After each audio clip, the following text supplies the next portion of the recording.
Okay, I want to show you how to make a skirt on the 160X Loom, and I've already made half of one, as you can see. And it doesn't quite make half a circle, but by darn it, it comes close when you're making a small baby skirt, like a 2T skirt. I've made a cape doing the same concept, so once you get the idea of how this works, you can go about and do it yourself. Alright, so I'm going to use my max out that I can do, which is 144 pegs. Alright, so let's get started on this now that we've gone through how to do the calculations and what we're after.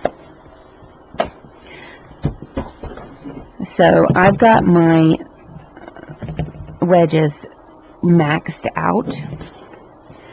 Okay, so there's 144. Now what I want to do is, because I have so many stitches to cast on, I usually do a double wrap cast on because it's just a little easier. You can do whatever cast on you can do a chain cast on if you see fit. I'm just going to be doing a double wrap cast on, and this is going to be a flat panel, so I'm going to be working all the way around here and all the way around here and all the way around here and all the way around here and all the way around here, and I'm going to stop.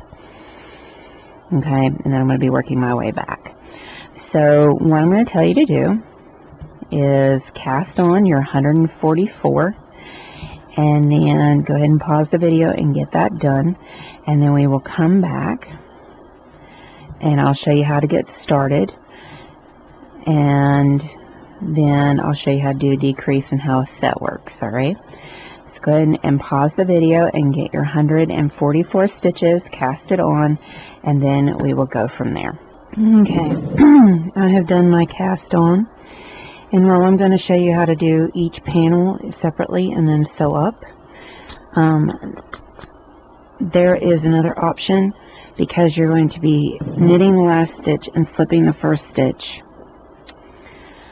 you will create you'll create a chain, see? And I create the chain so it makes it easier to see sewing up. But if you've done 10 stitch blankets, you can figure out how to connect as you go. And as you can see, this is technically the seam where I added as I went, so I didn't have to sew up. I just added a chain as I kept on doing a row. And so there's a little bit of a close-up of what it looks like. And you can see that it's really clean. You don't notice it so much as a seam, and it actually keeps the seam area not to where it's weighing down so much. This is what it looks like on the opposite side. And you're not having to use extra yarn to close it up. Now, if you've done the 10 stitch and you are knowing what I'm talking about, where you add a chain and you purl the two together, don't knit it, purl the two together, you will get what you're after on that. But because I'm trying to keep this really simple, I'm just going to show you how to do a panel and sew it up.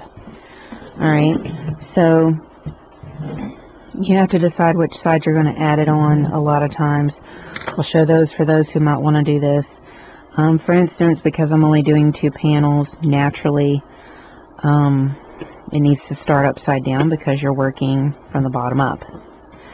Okay, so what you're doing is you're going to most likely, you've got to figure out how it's going to work up as you're working your way down. Okay, so what's going to happen most likely is, in order to be working your way down, you need the right side to be facing out towards you, okay? And that can be a challenge to figuring this out, but you need the right side to be facing out towards you. And so you'll want to set it up that way, okay? And it may mean that when you're starting it, you're going to be starting where the negative side's facing you, and it's going to be working its way down like this. Okay, so for instance, I would start that way, and then that way, and that way. And what that's doing is it's working its way down like this. Okay, so if you're wanting to do the add the chain to the ends, that's how you do it. All right, if you're not, you can just do the method where you do the 2 panels and sew them up. Okay, that's plenty simple enough too. Normally I don't like to sew up as little as possible, so normally I would add, but because I'm trying to keep this simple, that's just an option. If you are into a challenge, that's how you're going to do it. All right, so I've casted my way on, and I'm going to be working my way back. And so what I'm going to be doing is slipping that first stitch and purling the first stitch. I'm going to be doing a seed stitch. Now, you can choose to do a garter stitch if you want, or you can choose to do a rib stitch, but the rib stitch will give you a puffy area at the bottom. If you want it kind of spread out where it's not going to shrink up on you, then you want to stick with either garter stitch or seed stitch. I like the seed stitch. It looks the same on both sides. Okay, so you're just going to purl knit all the way around after slipping that first stitch. And you're going to do that all the way around. Okay, and then I'll show you how to go back the other direction. Alright, let's go ahead and pause the video. Purl knit all the way around. And then when we come back, I'll show you how to start the next row. And then you repeat those next 2 rows for a total of 9 rows. And then we'll go from there. Okay, I'm reaching my last 2. This one was a purl, and this one is a knit. And while you might think that you would want to purl this last stitch, we want to create the chain so that it's easier to see. So we're going to knit the last 2 stitches. Okay. Now we're going to slip that first stitch, and we're going to do just like we did over here. We're going to start with a purl. And we're going to purl, knit all the way around, purl, knit, purl, knit, purl, knit, all the way around. And then when you get to the last 2, make sure you knit the last 2. Alright, at this point I'm going to tell you to pause the video and get 9 rows of your seed stitch done. Okay, and then we'll move on from there. So the section we're working on is this section right here. Alright, so you're going to get your 9 rows done, and then we'll come back and we'll get started on showing you how to start setting up to do your decreasing section, as you can get a close-up of what that looks like. Okay, so go ahead and pause the video, get your 9 rows of seed stitch done, and then we'll go from there. We are now on row 9. We just finished. We're going to do row 10. So we've just finished the seed stitch, and we're just going to do a stockinette row. Okay, and always slipping that first stitch.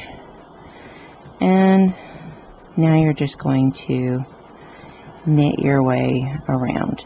The next row I will show you how to do a decrease. Alright, so go ahead and knit your way around, and then I'll show you how to start a set. Okay, pause the video, knit, and then I'll show you how to start a set. Completed my stockinette row, and it's time to start our set of 8. Now what a set of 8 means is you're going to do 8 rows. And in those 8 rows, you are going to have 1 row of decreasing of 8 stitches. And then you're going to do 7 rows of stockinette, which is a total of 8 rows. Because that's what we calculated was an 8-row set. Now if you're wanting to do this in a larger size, you'll probably have more rows between your decreases, and you'll probably be doing more panels. Okay? So what you want to do is, you see these washers down here. All you're going to do is lightly turn it enough to where you can move the wedge easily enough.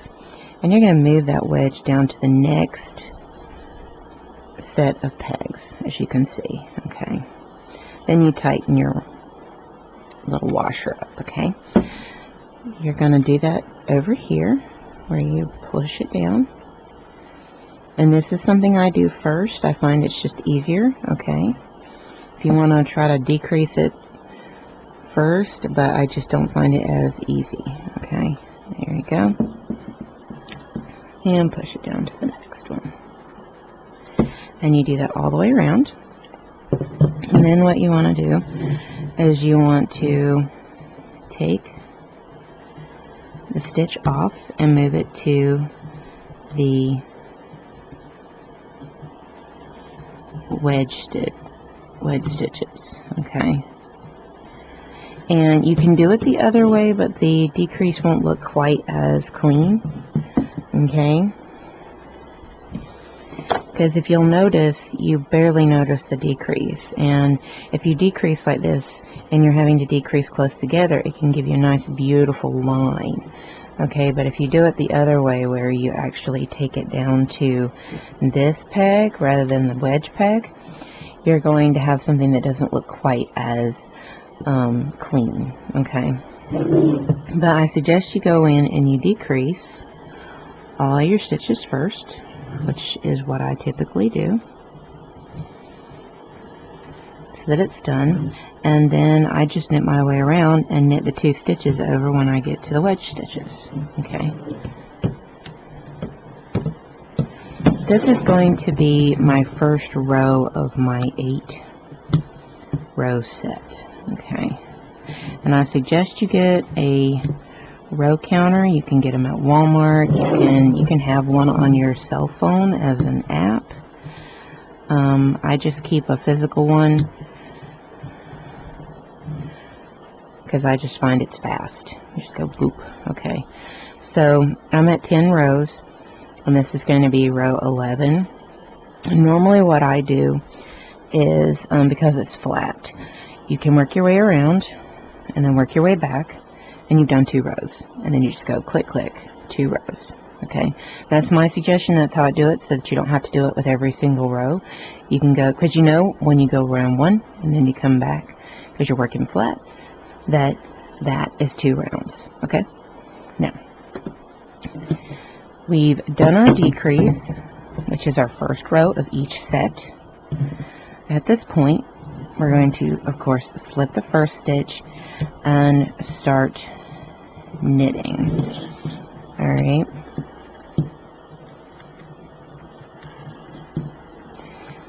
now I do have a system that does make this easier to do around with the yarn, where it's not tangling up with the loom, and it's a faster system, but because I'm filming and I have to keep it on camera and stuff, that makes it a little more difficult. But there is a system, and I'm going to actually post a video on what techniques work with the X Loom easier. Okay, alright, so we're now to those decrease pegs, which I tend to actually knit. Alright, so this is the best way that I have found to go in and get these wedge stitches. You take the hook down, see if I can get enough light on this, and you stick it through the top of those stitches, or the single stitch or the 2 stitches, and you pull it over. Okay, I like doing that with the wedge stitches because you have limited space to get in there and do that. Okay, so that is how I generally go in and work the wedge pegs. Okay, so I've done my decrease on that one, and basically that's what you're going to do. You're going to knit around, knit the 2 stitches together on the wedges. Okay, so go ahead and knit your way around, making sure that you have 1 stitch left on the wedge pegs where you've decreased, and that will be your first row of your 8 row set. Okay, so pause the video, get the row done, and then we'll go from there. Okay, I've gone in and I've done my decrease row. now it's time for me to work back. At this point, you're going to do 7 rows of stockinette. Knitting the last stitch, slipping the first stitch like we did on row 10. You're just going to be doing it back and forth, okay? I'll get you started, then I'm going to tell you to pause the video and get the bulk of your skirt done. Remember, your very first row of a set is going to be a decrease, and then you're going to do 7 rows, okay? So you're going to decrease, which is 1, and then you're going to do 7 rows, see? There you go, and you have a total of 8. Now this may adjust if you're doing a larger size, okay? So, if you want to kind of see what you're doing, you'll see that you have this decrease here, and then you'll see so many rows, and then another decrease, and so many rows, another decrease, so many rows, another decrease. So you see where that 7 rows is and that decrease is. Now when you block it, you won't notice it so much, okay? But you have 4 sections. Alright.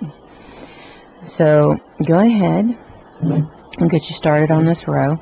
You slip that first stitch and you're just going to knit your way around.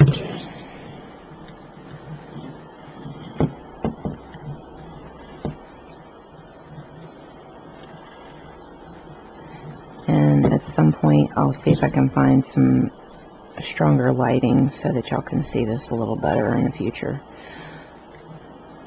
I'm still working on getting my official setup done on all my videos.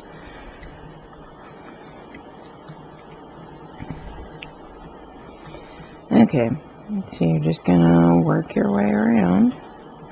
And again, my choice on these is to take the hook down and toss over. Hook down and toss over. Okay, so go ahead and pause the video, get your 7 rows done, and then start your 8 row sets. And you do that until you're down to your 95 rows count. Okay, if you're wanting to do the cape, which is 3 panels, you'll need to do it down to 24. Okay, now keep in mind, let me pull this out. And the reason why I didn't film the cape, but it's the same process, and I'll explain this. The reason why I didn't film the cape is I went ahead and did the seed stitch along with it on the single panel, and let me tell you, that doesn't work, okay? You do better if you've done the 10 stitch blanket, that when you're done with your 3 panels, that you just go in and do a 10 stitch seed stitch on your border. Alright, that's just going to make it easier. Trust me on this. I had a time, once I worked it up, going in and working up the decreases, and it takes more stitch shuffling, and that's not what you want. Alright, so there's a reason why I didn't film it. Okay, but it's not any different than making the skirt. You're just decreasing down to 24 pegs, and you're doing 3 panels. See, I have 1, 2, and 3. Okay, so there's 3 panels here. Alright, and that's what you want to do. You want to do 3 panels, and you do them just exactly the same. You want to sew up the 2 sides, okay, and then you'll want to do a garter stitch or seed stitch border. Now you can do your hood like a regular hood, and for me, I did 100 stitches, and I think it needs to be 120 rows for the hood to be nice and big. So 100 stitches, 120 rows. Okay, and I would suggest doing the decrease down rather than the increase out of what I've done.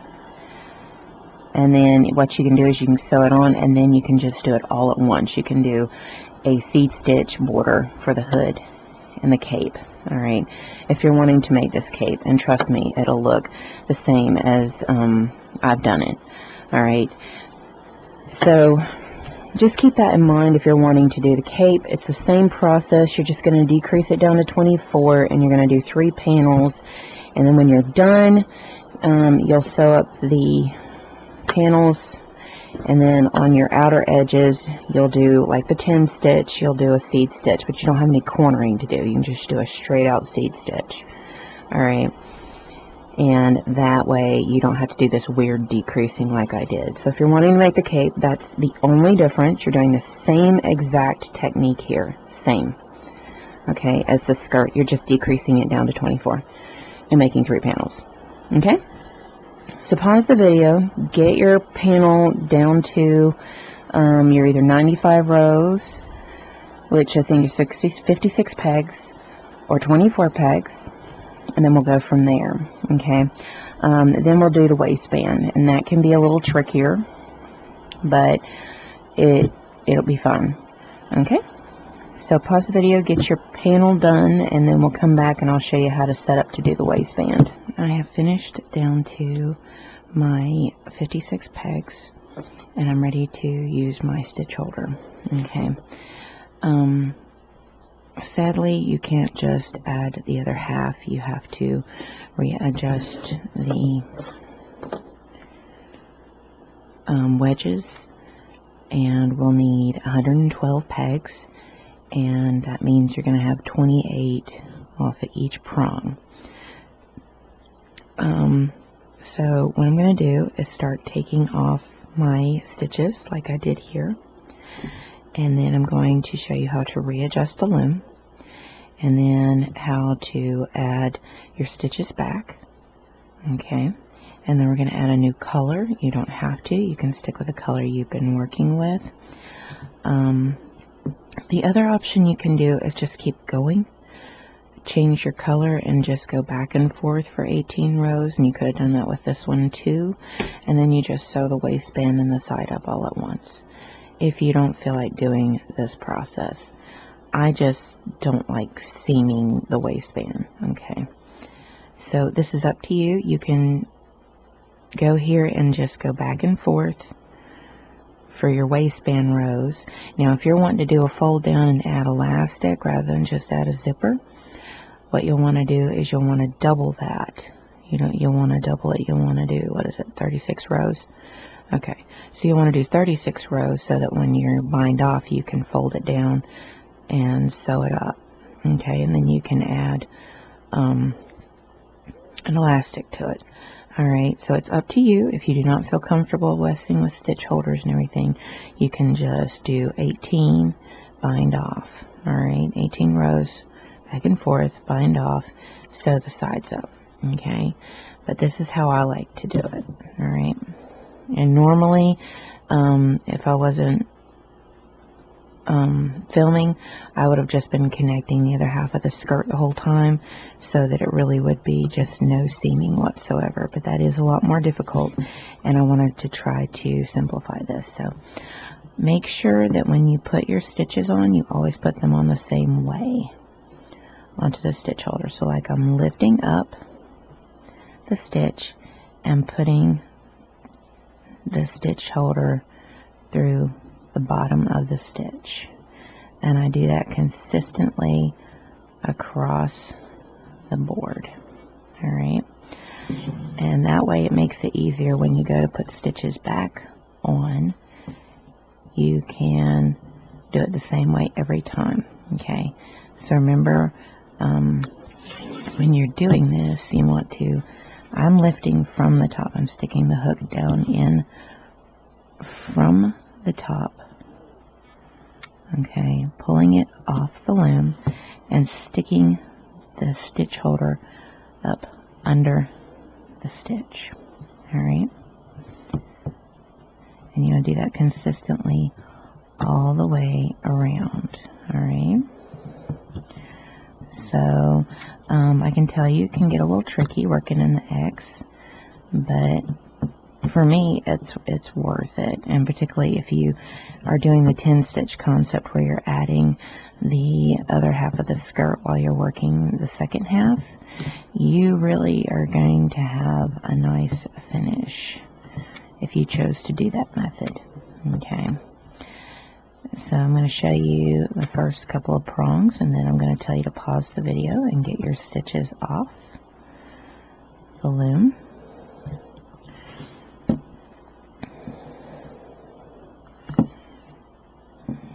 Okay. And sometimes it can be a challenge to put the stitches back on the loom too. But again, you can use different methods. You can have a single little stitch marker holding every single stitch if you want. Okay. Okay, so as you can see, that's what I've been doing. So go ahead and pause the video and get all your stitches off, and I'll show you how to reset the loom up to add the stitches back, okay?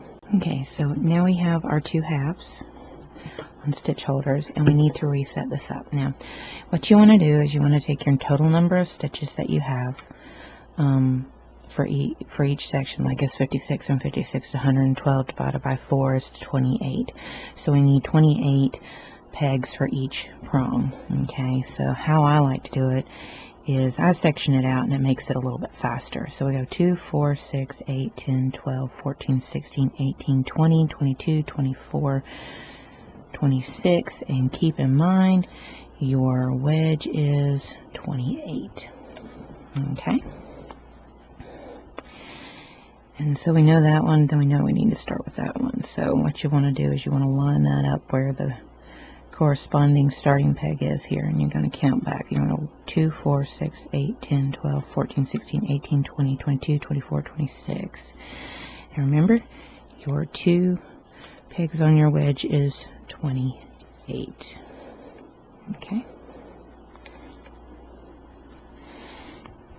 You can do this side. 2, 4, 6, 8, 10, 12, 14, 16, 18, 20, 22, 24, 26. Loosen the wedge up.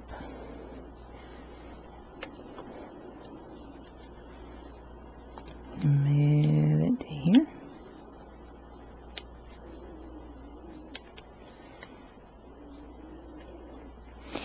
And your last one, and you can just find the corresponding one, and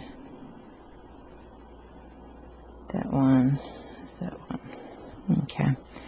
So then you're going to count back and go 2, 4, 6, 8, 10, 12, 14, 16, 18, 20, 22, 24, 26. Loosen that up.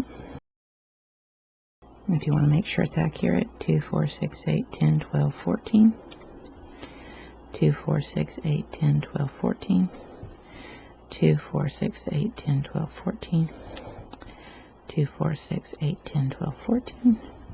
2, 4, 6, 8, 10, 12, 14, and you can always go in and specifically count each individual peg to make sure that you have a total of 112 pegs. Now, to add the stitches back on, you always want, this is the right side as you see your stockinette, and this is the wrong side, alright? And you always want the right side facing you when adding the stitches back, so that the wrong side is facing inside the loom. Alright? Only do you want it opposite if you're choosing to do a stitch pattern that's on the inside of the loom. And yes, I have done that before, and that is not common. So typically this is going to be the common way. Alright? So I'm actually going to start with the half that I finished with, my second half. Alright, and what we want to do is I want to start with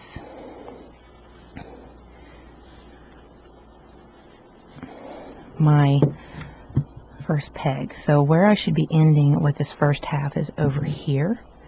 Okay, so that's going to be half the loom. So that'll be the front half, and this will be the back half of the dress or the skirt. It kind of gives you a gauge. I'm showing you how to make the skirt, but typically I'm going to be turning this into a dress, and you can turn this into a dress, and I'm going to do a separate video as to how to go about doing that. Okay, so now how you want to do this, because of how I did it, you want to take it off the loom, and you want to put the bottom half onto the peg. Okay, and if you want that to stay solid, you can wrap it around the anchor peg. Okay, so you take it off when you put it on, where the bottom is there. You take it off and put it on. Hopefully I'm in shot. You take it off and put it on. Now you may need to move your garment around in order to keep going, which is fine. And keep in mind, you'll probably want to put your thumb in areas where you don't want to lose the stitch. Okay.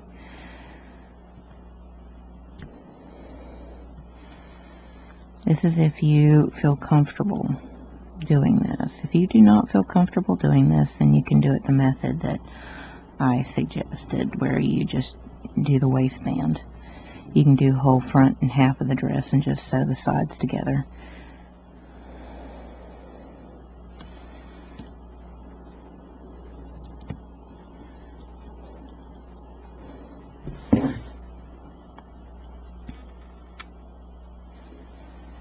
But remember to stick the hook in the front of the stitch and put it on where this is the bottom, where it's going down. Okay. Now, if you reach a section where you drop a stitch, it's okay. Alright, don't freak out. Just pick the stitch up as best you can and put it onto the loom, and you'll have a connecting, and you can fix that later. Okay, so just catch the stitch and put it on. Alright, and you can fix that later. What you simply do is you go in and you put that on, put that connector stitch on, and you toss the bottom loop over because it's a knit stitch. Okay, it's as simple as that when you want to correct a stitch you've dropped. Alright,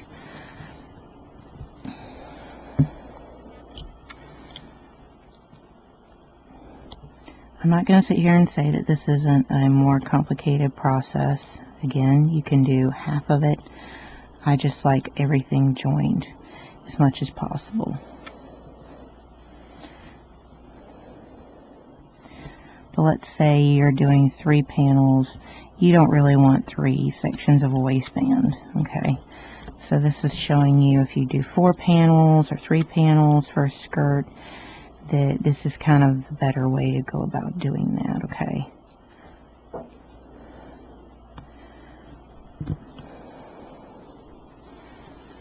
and it gets easier the less stitches you're having to contend with.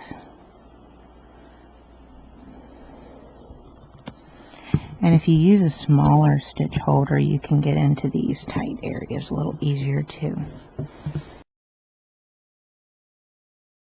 I'll show you around the corner so that you can get your first prong and how to get that done. But again, you keep sticking the hook in to the front half of the stitch to be able to put the bottom half on, and that keeps the consistency of adding the stitch back. Okay.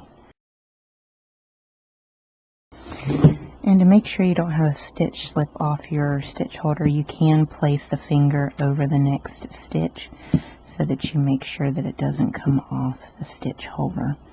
That can make it a little easier, but once you get to that peak, it's usually a little easier to come back down. You can see it's moving a little faster coming back down the peak. Okay, you can just push the stitches you've got on there down. Alright.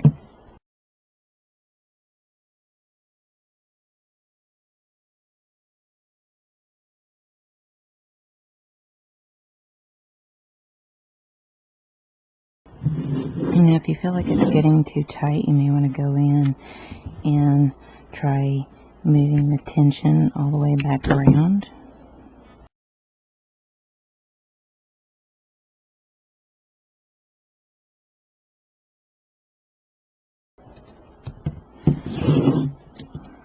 Okay. And you'll see by doing this, you'll have a little easier time going in and starting to add. And again, if you want to do this with individual stitch markers, you can, but a lot of people aren't carrying around 112 stitch markers. It's entirely up to you, though, if you want to try to do that.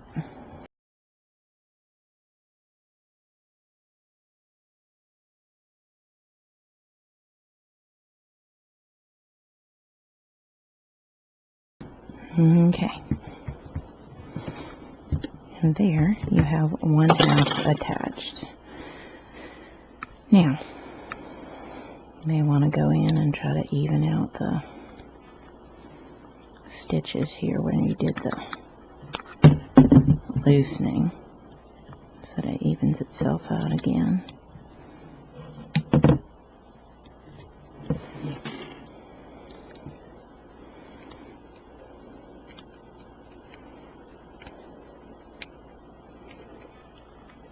Okay.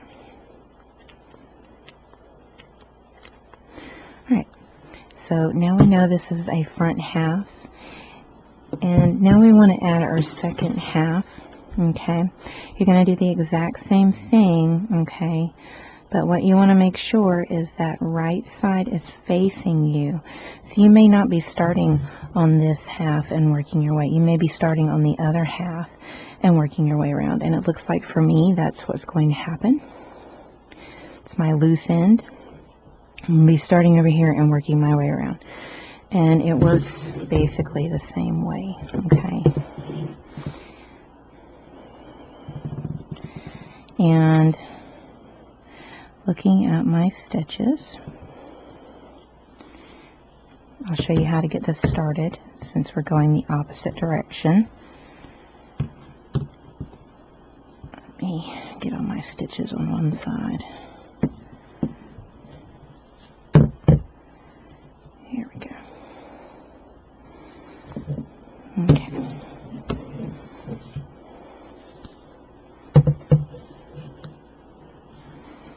Now, what you want to do is you want to take it off and add it back on. And because our starting and ending loops have tails, again, you can just attach it and then go in and get that holding peg. Make sure that it stays solid and you don't lose it, okay? And then what you want to do is go in and pull off the way you've been doing.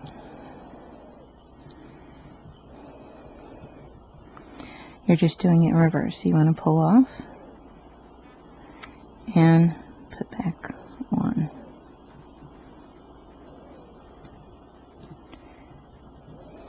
Okay.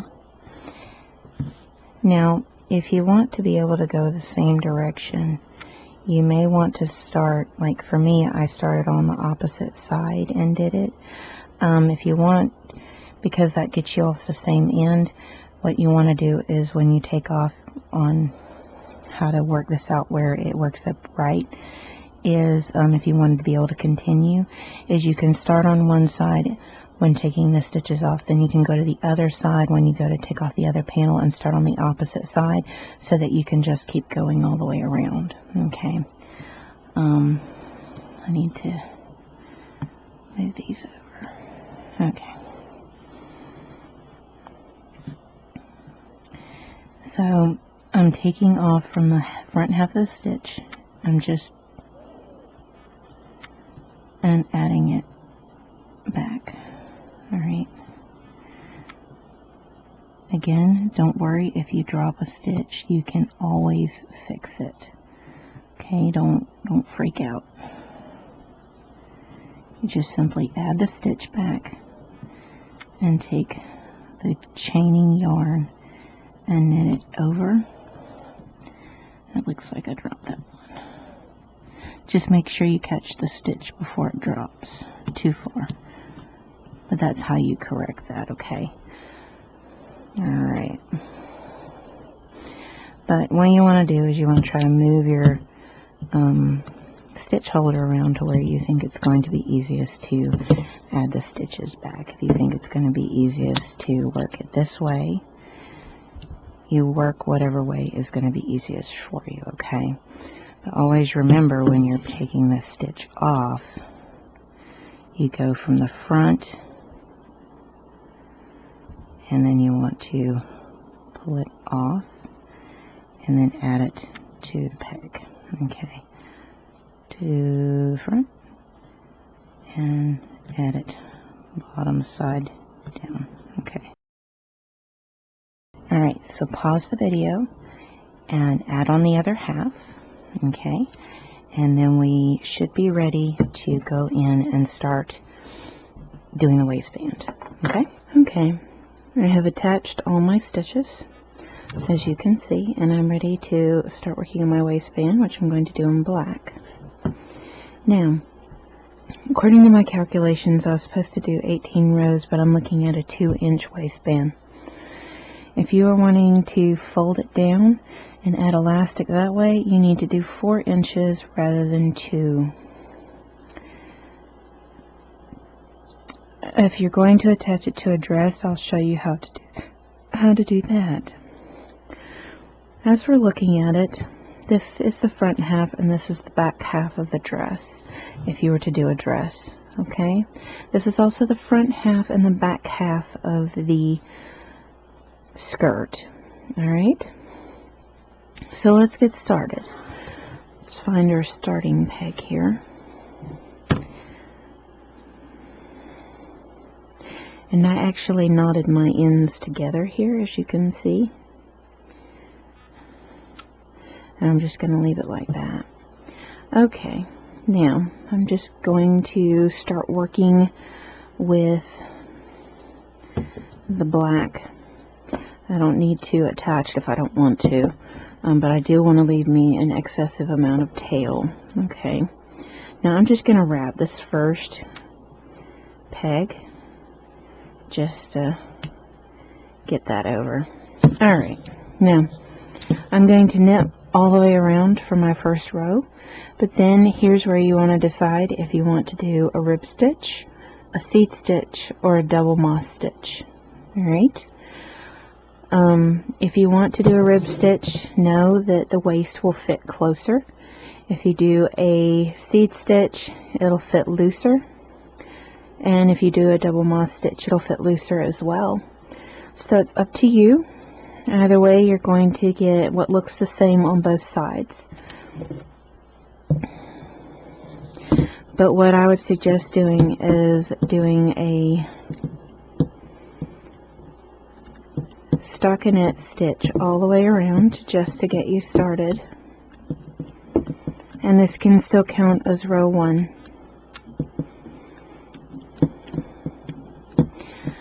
So go ahead and pause the video and complete a stockinette row, and then we'll come back and then we're going to be working circularly, so you know. We're going to be working circularly. So go ahead and do a stockinette stitch all the way around, and then we'll talk about what we would like to do next, if how you want to do it, if you're going to do a rib stitch or a seed stitch or double moss. Okay. Now, if you want to do a rib stitch, you need to calculate how many, what your rib stitching is going to be, whether it's going to be by 5, 4, that kind of thing. I would say that this would go into it 4 times, because I did the calculations already. So you could do a 2x2, which is a knit 2, purl 2, and you do that for 18 rows, and that will make it spring in. Okay, if you do a seed stitch, it's going to be, now you're going to go around and you're going to do knit 2, purl 2 all the way around, and you're just going to keep doing that if you're going to do the rib stitch. If you're not going to do the rib stitch and you're going to do a seed stitch, you're going to do knit 1, purl 1 all the way around, and then when you get back to here, you're going to purl 1, knit 1. Okay, that's how you do a seed stitch. Okay, if you're going to do the double moss stitch, you're going to knit 2, purl 2 all the way around for 2 rows. Then what you're going to do is you're going to purl 2, knit 2, the opposite of what you just did, for 2 rows. Okay, and you will get a double moss stitch. Now, I'm going to do a rib stitch. Okay, which means I'm going to knit 2, 1, 2, and purl 2.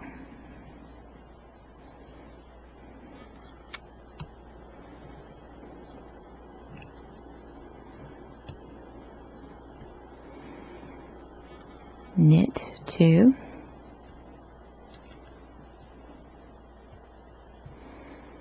and purl 2.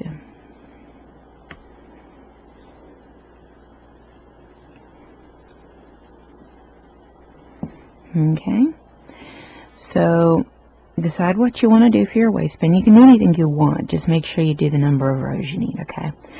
Alright, so go ahead and pause the video and do either your rib stitch, seed stitch, or double moss stitch around the waistband for a total of 18 rows if you're doing this size, or double that if you're wanting to do a fold over and add elastic, okay?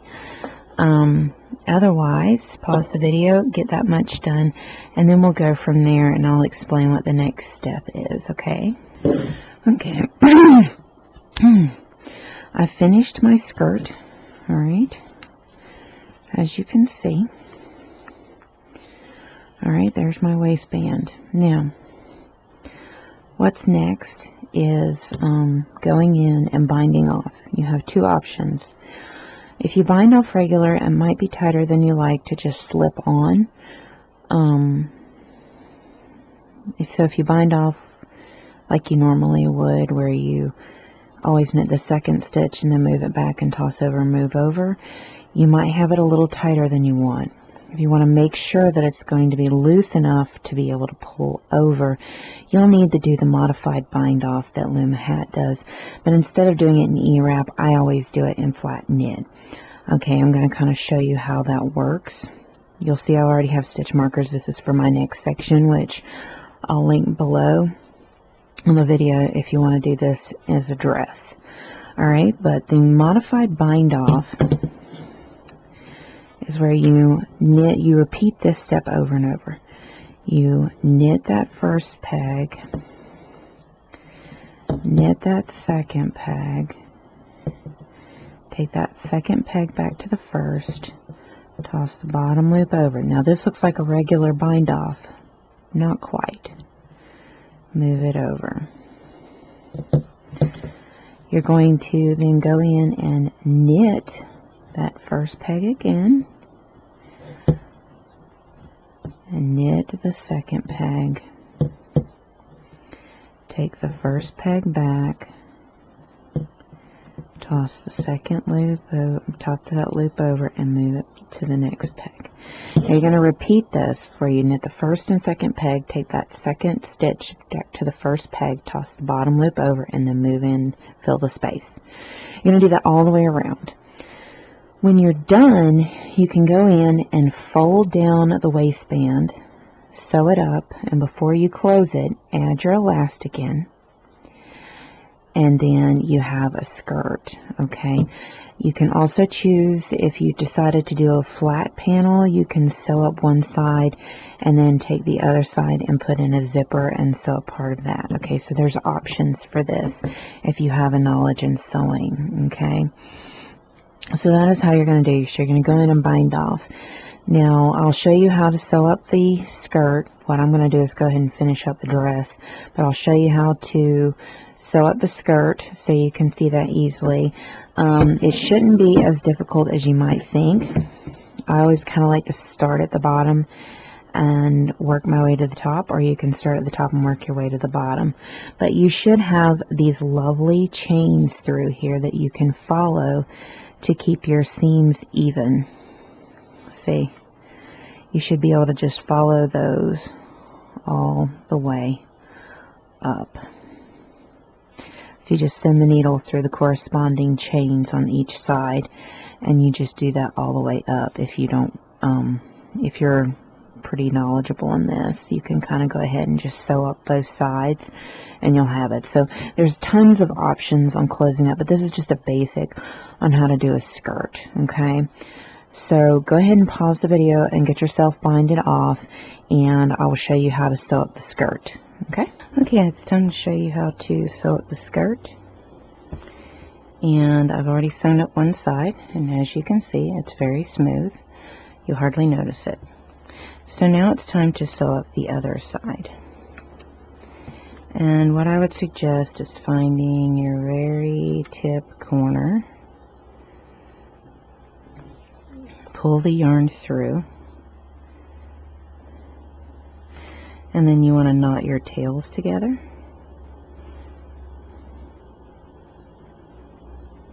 Okay, to sew up the skirt, you want to find your chain and your corresponding chain, and you want to send the needle through it. Chain, chain, send the needle through. You want to do this on both sides. You want to do about 3 stitches and then tighten. And what I would suggest is at the bottom you start working and you start sewing around your tails that you've knotted together, and that way you don't see them, see? Okay. Or you can weave them in later. But what you're wanting to do is you're wanting to find your chains on both sides and sew them together. And as I said, do about 3 stitches and then tighten. So I've done 3, tighten. I always like to pull one direction and then pull the other. You don't want too tight of a seam. Okay? So that is how you sew up the sides of your skirt, and as you can see, here's the smooth edging here, okay, and then you'll want to block it, and then you're done. That is how you make a skirt on the X Loom.